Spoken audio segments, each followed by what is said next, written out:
Hey friends, welcome to Generation Tech. Have you heard of the curse of Superman?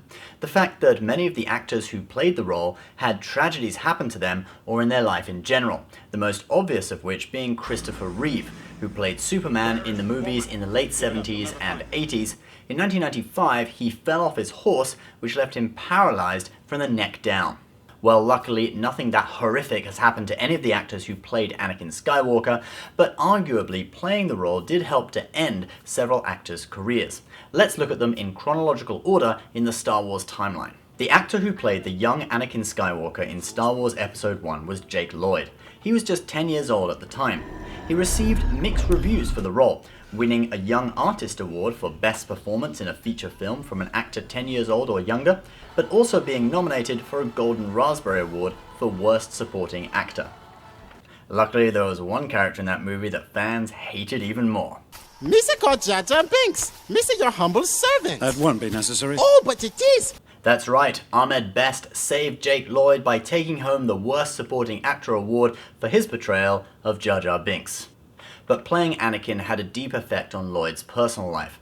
He later opened up in newspaper interviews saying he'd been bullied at school, with other kids making lightsaber noises whenever they came near him. He had to do up to 60 interviews a day during the period of promotion for the movie, and despite voicing the character of young Anakin in 5 Star Wars video games from 1999 to the year 2002, he ultimately quit acting and holds a grudge against George Lucas for the hardships he endured. He now says he hates it when cameras are pointed at him. In 2015, Lloyd made headlines again when he was arrested for reckless driving, resisting arrest, and driving without a license. Is that a cape he's wearing?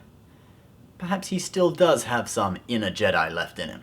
In the next 2 movies, Anakin was played by Canadian actor Hayden Christensen, and the Golden Raspberry Awards just flowed in. He won Worst Supporting Actor for both movies.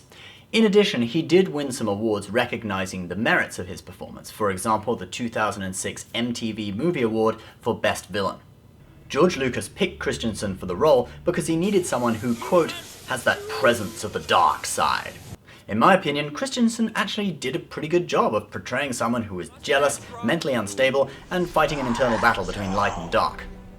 I think it may have just been these factors and the way the role was written just made people hate the character, and thus this reflected badly on Christensen himself. I can't breathe. After Star Wars, Hayden Christensen has performed in several movies, but nothing anywhere near the caliber or budget of Star Wars. He also hasn't won an award since Revenge of the Sith, although he was nominated for a Golden Raspberry Award for Worst Screen Combo for his and Jessica Alba's parts in Awake in 2007. One of his more recent projects has been to star in several so-called micro-budget films in partnership with Russian company Enjoy Movies.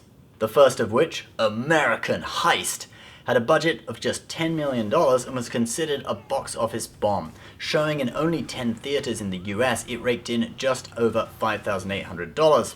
It did quite a lot better in Russia and other ex-Soviet countries, bringing in about $2 million in those markets. Christensen also starred with Nicolas Cage in the Chinese-Canadian movie Outcast. This was also a box office bomb that failed to earn back its $25 million budget. Despite his departure from mainstream movies, it isn't all bad for Hayden Christensen. With a net worth of $12 million, he's doing a lot better than Jake Lloyd. He has several small-budget movies in production, and he's been in a relationship with actress Rachel Bilson since 2007, and they have 1 child together. Next, we arrive at the original trilogy, Episodes 4, 5, and 6, and Anakin is now Darth Vader. In these movies, the character was actually played by 3 people. The physical presence of Vader was portrayed by British bodybuilder David Prowse. Vader's voice was done by legendary American actor James Earl Jones, and then for the scene in Return of the Jedi when Luke removes Vader's helmet, he is played by British Shakespearean actor Sebastian Shaw. It's David Prowse who we want to focus on.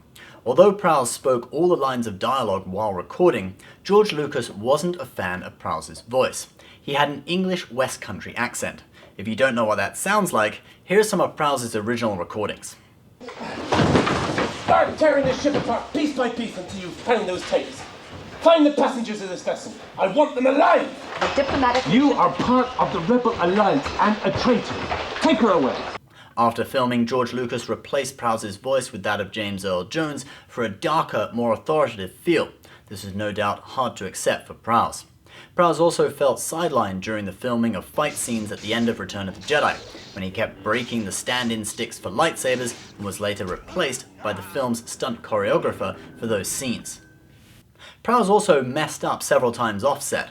In a UC Berkeley commencement speech in 1978, he pulled a Homer Simpson. Wow, what an ending! Who'd have thought Darth Vader was Luke Skywalker's father? Yep, he gave away that Darth Vader was Luke Skywalker's father. Although considering the script for Empire Strikes Back hadn't even been written at that point, it was most likely a lucky guess. He also allegedly revealed to the press that Darth Vader would die at the end of Return of the Jedi, and fell even further with George Lucas in 2009 when he alleged that he had been entitled to a certain share of the profits from the 3 movies in his contract, but because of what he described as Hollywood accounting, he never got a penny. This prompted George Lucas to then ban him from attending any further Star Wars events or conventions organized by Lucasfilm. Prowse also wasn't too lucky with later roles. He lost the chance to play Superman to Christopher Reeve, but did serve as Reeve's trainer to help him bulk up for the role. Perhaps his biggest on-screen role apart from Star Wars was this. Looks like you two need a lesson in crossing the road. My little friend is going to show you how. When there is no traffic near, walk straight across, looking and listening all the time. We won't be there when you cross the road, so always use the green cross road. Now, although I've made some jokes, I do actually feel quite sorry for David Prowse. He played Vader in 3 movies, but it seems that George Lucas didn't really see him as an actor and just more of a bulky guy to fill out Vader's suit. If you look at Prowse's website, it's obvious that playing Darth Vader really meant a lot to him, and reading this message to fans about how he can't attend events anymore really made me feel sad. I think with all 3 of these actors, we have to remember that there are 2 sides to every story. Fame at a young age can have a big effect on one's life. Playing a poorly written character in one movie can have a dire effect on an actor's whole career. And being hired to play an important character when the director only considers you right for that character's body and needs 2 more actors to fill out his voice and face will definitely leave you feeling sidelined. So what do we learn from this? George Lucas made some crappy decisions? We know that already. Jar Jar is a key to all this. If we get Jar Jar working, because he's a funnier character than we've ever had in any of the movies before. Or maybe this role really is cursed. Leave your thoughts below, please subscribe to our channel, and if you're watching this, you are Generation Tech.